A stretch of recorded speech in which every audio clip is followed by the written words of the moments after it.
CT show infiltrative soft tissue lesion with some cystic chain at head and uncinate process of pancreas with marked CBD and pancreatic duct dilatation. So, the diagnostic is biliary obstruction from mat-forming chronic pancreatitis with recent acute cholangitis. Today, we plan to perform EUS-FNB and EUS-guided biliary drainage. Thank you. Hello, Ichiro. Hello, Chris. Hi. Hello, everybody. Hello. I'm Ichiro Yasuda from University of Taiwan, Japan. And today I will perform EUS-FNB for pancreatic head mass. And Professor Ken Binmoeller support me. I see Dr. Arun and Dr. Toy also, yeah? huh? Yes, Dr. Arun and Dr. Izari also support me. So now I already insert the advanced echo endoscope into the stomach. And can you see the aorta, abdominal aorta here? And also, already pancreatic body is here. And we can visualize dilated pancreatic duct. Arun, can you? Yes, it's a pancreatic duct, much dilated. And okay, off the Doppler. And follow the main pancreatic duct to pancreatic head. Here, it's a much dilated pancreatic duct, and some debris is inside the pancreatic duct. Yeah, we can see some layering also, huh? Okay, and the pancreatic duct is much dilated. But so far, I cannot visualize the pancreatic head mass. It's dilated and torted main pancreatic duct, yes. Okay, now I will advance the echo endoscope into the duodenal valve to detect, to visualize the pancreatic head mass. So, already, very easy. Okay.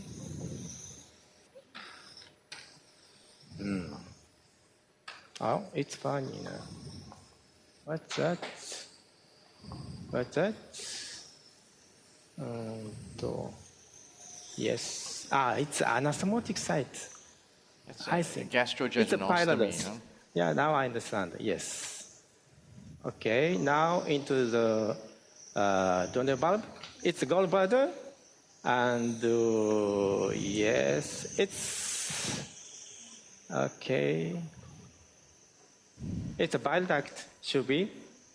It's a bile duct, much dilated bile duct, and the right side is a pancreatic head. Much calcifications is. It's a bile duct. Yes. But so far I cannot visualize head mass. It's a lot of calcium dilated. there. Huh? Yes, it's calcified. Yes, CBD, much dilated. So, okay, now I will advance the echo endoscope into the D2, descending part of the duodenum. Okay, I will try. So, yes. In the same manner of ELCP. Now D2. So, it's a SMV, and slowly withdraw the scope to find the pancreatic head. Yes, some lymph nodes here. Yes. Yes, it's lymph nodes. And the right side is pancreatic head. Uncinate process. Uncinate, yes. Very calcified. And the lymph nodes look benign, inflammatory. Would you agree? Yes, because the margin is unclear and not round shape. And also echogenic. Yes, it's inflammatory lymph nodes. Okay, slowly withdraw the echo endoscope. So it's a pancreatic uncinate and pancreatic head. And here, this area is no calcification here. How do you feel, Chris? Is it tumor? Hard to say, huh? I mean, you can see it's hypoechoic. Hypoechoic, a little bit hypoechoic. And the bile duct, maybe pancreatic. Right side is pancreatic duct or bile duct? Looks pancreatic duct. Yes, it's a pancreatic duct. And, Okay, not so clear to us here from the auditorium. Here, bile duct should be. Yes, this area, less calcifications. We'll have to take your word for it, Ichiro. Yeah. Okay, check the Doppler, please.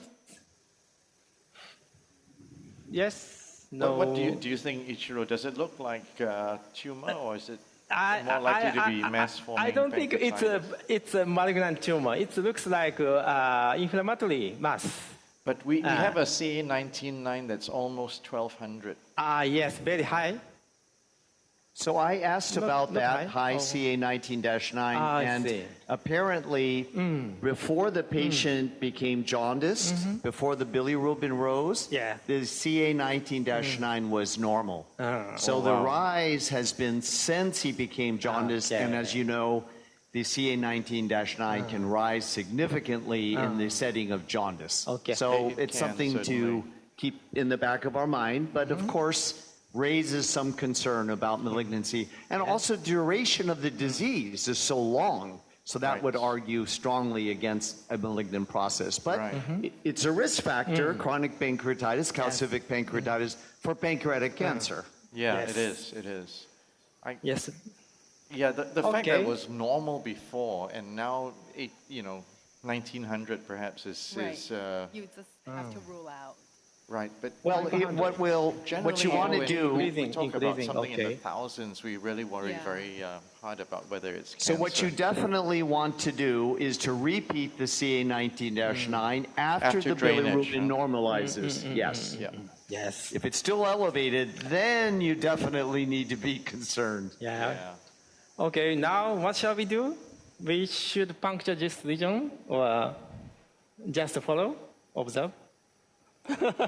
Well, if it were my practice, I probably would argue for draining the bile duct, repeating the CA19-9. Yes.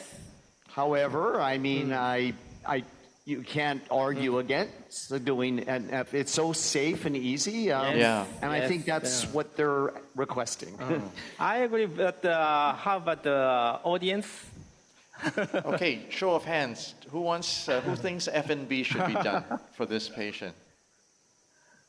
Oh, there's very few people. Then what about the others? There's like only 10% want FNB.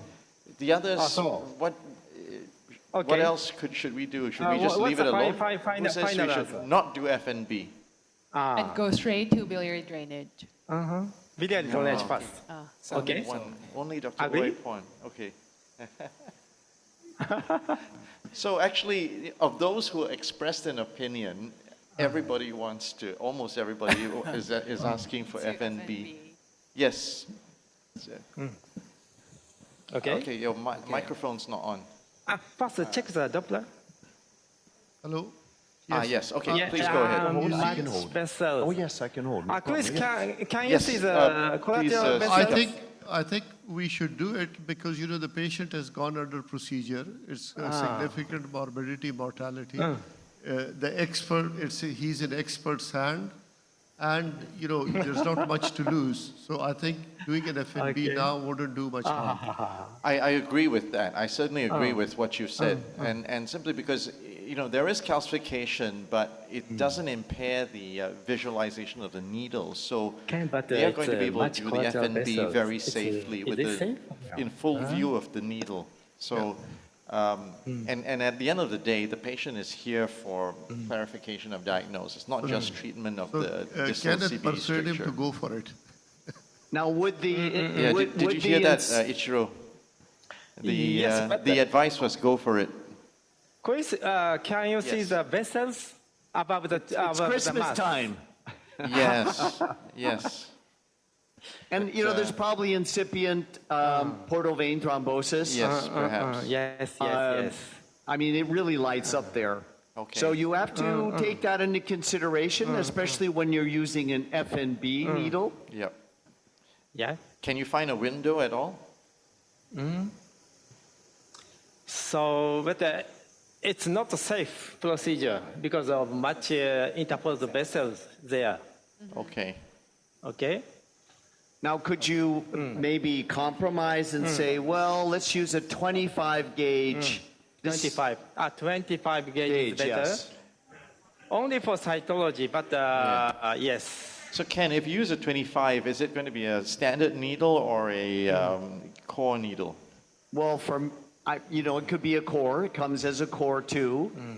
So Yes. it all depends what the intent of the tissue sampling is. Right. So if you intend on sending this off, for foundation medicine, for, 25. genomics and everything, well then, 25 yes, you definitely need to use a core in the hopes that you'll have enough material for molecular you have biological 22. markers. But if it's just to know cytology, malignant or not, then you could just use a standard. Right. So, Yeah, but I think in a setting like this, Because I would already argue opened. 25 gauge if you're going to do tissue sampling. Right. And actually, for this patient, all you need to know is cancer or no cancer, right? Yeah, I agree. Okay. Now I try to the puncture. So is that a 25 gauge needle? Yes, it's a 22 gauge needle, FNB needle, because the package already opened. I can see it's an acquire needle, right, from the color. Yeah. It looks like a Yes. choir. So it's a Francine needle, Yes, is what Francine we call needle. it. And the Yes. Francine has sort of what they call it a crown tip. This one is symmetric. There are also Francine needles available that are asymmetric. So this one has 3 Yes. prongs. I think there's one company that makes one with 4 prongs. And there's asymmetry, different, lengths of the prongs that extend. So there are a lot of variations. And Ken, these Can you- needles can- were can you first hold the used by scope? radiologists. Am I Yes, correct? yes, person. You probably are. I mean, we're never inventing the wheel here. These are needles that have been used. The Wow, Francine vessels. needle, the Mangini needle is sort of the traditional needle. So Maybe the only needle that I think may be unique to EUS-guided tissue sampling was the Procore needle, which has the side window, right? Right. And with the reverse bevel design. So that was maybe the only needle that I'm aware of that Got it. truly was unique to EUS. Yes, okay. But everything else, we're basically doing translational medicine. right. We're taking something that others have used and we're applying it, which is wonderful, which is great. We should do that. Wow. No, but Ken, except for Axios, right? Axios? Yes, Axios is unique, isn't it? Is I mean- unique, yes. Oh, Ken, you nearly So let Ishiro that is, one go. is You nearly looking let for that that one window go. that you requested. Yes, but it's difficult because the needle is too not perpendicular. It's very difficult.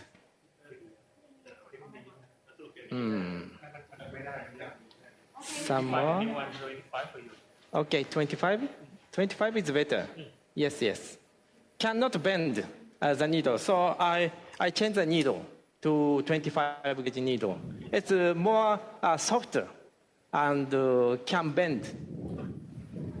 Cap, please. Yes. Okay, 25 gauge needle. Yeah, that is a problem because, he is in the second portion of the duodenum. Is Yes. that correct? Yes. All right, so there's a lot of angulation. So, I'll tell you this, a 19 gauge, you'd really struggle. Yes. So, Almost impossible. 25 really would be the best needle, also due to the position in the duodenum. Now, it's different when you're in the bulb. I think from the bulb, it's not as angulated, but where you are, yes, very angulated. Yes. Very angulated. Thank Oh, you. we're going to show the histology. Okay. Yeah, great. ค่ะ Hello afternoon. I am Dr. Acharaporn Pongtipan. I am pathologist and I am here for rapid on-site evaluation. And from here we already have like 2 passes from EUS-FNB, and they are nice and adequate material. From the first pass, we already have, could you switch to the microscope view? Yeah. We have, it's not that bloody, but not, although it's not very cellular, but already adequate. And here we can see like, in here, we have like a few fragments of cells. These are ductal cells, and here also this one maybe is not project very well, but this is calcification compatible with the view that you have already seen. And also there are some more fragments of normal non-neoplastic benign pancreatic tissue of ductal and acini. And also we have some bigger fragment here. We can see the pancreatic acini and ductal epithelial. And also here, maybe it's not project that good, but there are some fibrosis. I think like, actually there are some more, but I think it's already all the same. From the first pass is already adequate. In the second pass, also have similar findings. And all the features are compatible with the mass-forming chronic pancreatitis for that such clinical setting, and for the WHO system for reporting of pancreatobiliary cytopathology is in the category of benign negative for malignancy. Thank you.